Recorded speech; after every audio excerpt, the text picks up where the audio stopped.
Hi friends, biology में तनुष्का में आप सभी का स्वागत है। तो आज हम फिर से एक नई क्लास में, कल की क्लास में हमने एनसीईआरटी के क्वेश्चन आंसर को देखा था। आज जो और बचे एनसीईआरटी के क्वेश्चन आंसर है उनको हम देखेंगे। तो आइए देखते हैं। हमारा जो 10वां क्वेश्चन है वो क्या है, हमारे शरीर में ग्राही का क्या कार्य है। ग्राही कौन होते हैं? जो तंत्रिका कोशिका को कौन सा डेंड्रॉन वाला भाग से हम क्या कहते हैं, ग्राही कहते हैं। वो क्या करते हैं, सूचना को ग्रहण करती है, इस वजह से उन्हें क्या कहते हैं, ग्राही कहते हैं। ऐसी स्थिति पर विचार कीजिए जहां ग्राही उचित प्रकार से कार्य नहीं कर रहे हो, क्या समस्याएं उत्पन्न हो सकती है। अब सोचिए, अगर ग्राही उचित प्रकार से कार्य नहीं करेंगे तो क्या हमें हमें कई सारी समस्या हो सकती है। जैसे हमें किसी भी चीज का पता नहीं चल पाएगा।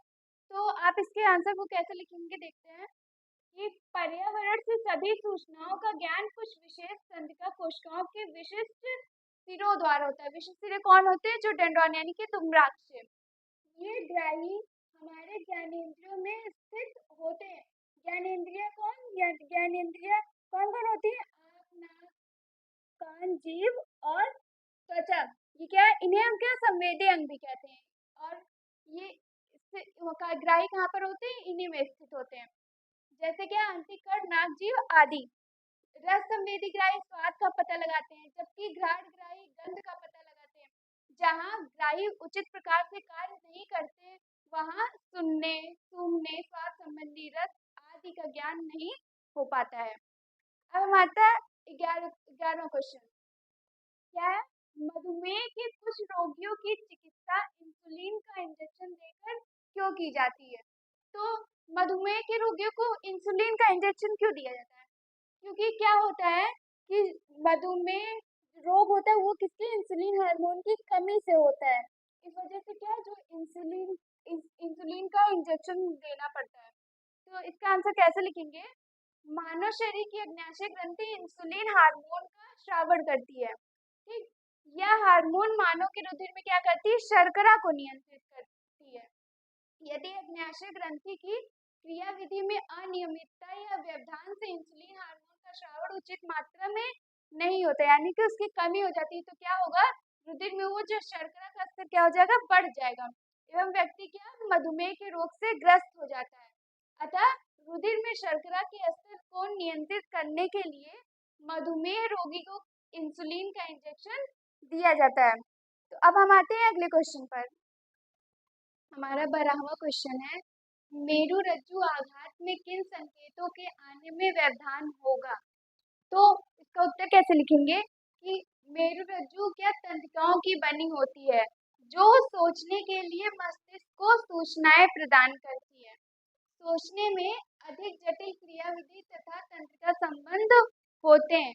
ये कहाँ पर? मस्तिष्क में संकेंद्रित होते हैं, जो शरीर का मुख्य समन्वय केंद्र। मस्तिष्क क्या है? शरीर का मुख्य समन्वय केंद्र है। मस्तिष्क तथा मेरुरज्जु केंद्रीय तंत्रिका तंत्र का निर्माण करते हैं, जो शरीर के सभी भागों से सूचनाएं प्राप्त करके उसका क्या करते हैं? समाकलन करते हैं।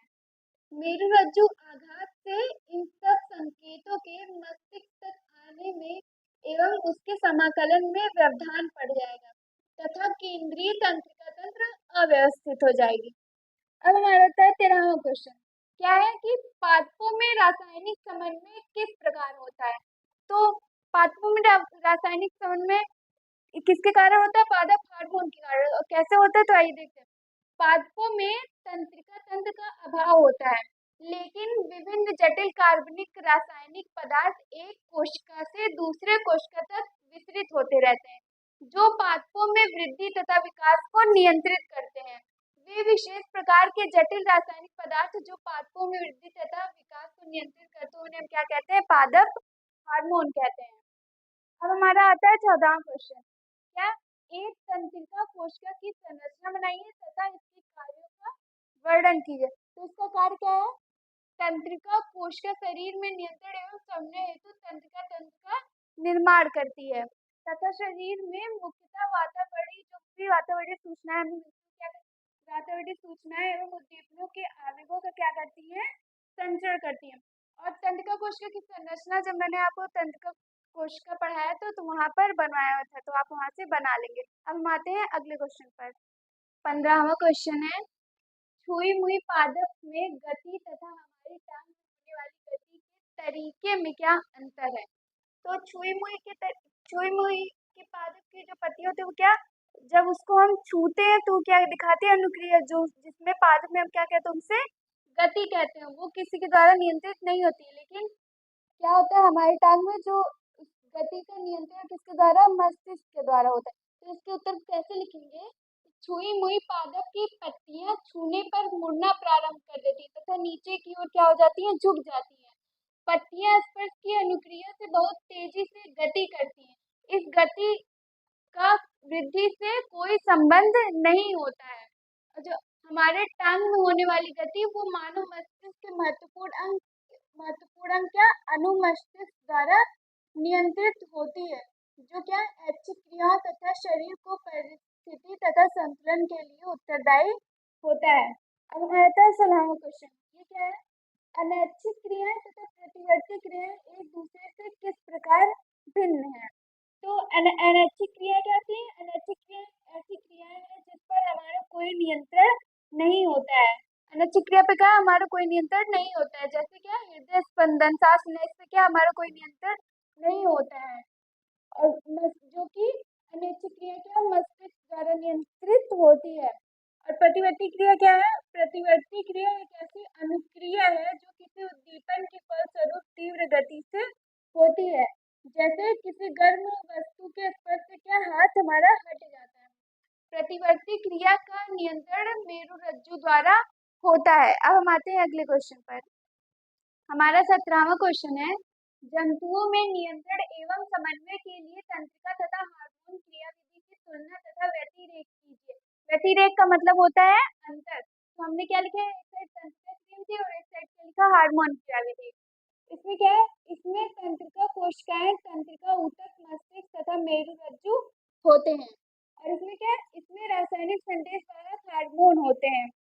दूसरा क्या है, ये उपापचय को नियंत्रित नहीं करते हैं, जबकि इसमें क्या होता है, ये उपापचय को नियंत्रित करते हैं। तीसरा क्या है, ये वृद्धि तथा विकास को प्रभावित नहीं करते हैं। और हार्मोन क्या, वृद्धि तथा विकास को प्रभावित करते हैं। चौथा हमारा आ जाता है, यह बहुत ही शीघ्र होती है तथा वैद्युत रसायन संकेतों के रूप में संचारित होती है, जबकि क्या हार्मोनों की प्रतिक्रिया शीघ्र हो भी सकती है और नहीं भी। तो हमारा एनसीईआरटी का क्वेश्चन आंसर खत्म होता है। आज की क्लास हम यहीं पे खत्म करते हैं, मिलते हैं अगली क्लास में। अगली क्लास में हम एक न्यू चैप्टर को शुरू करेंगे, तो मिलते हैं अगली क्लास में, तब तक के लिए बाय बाय।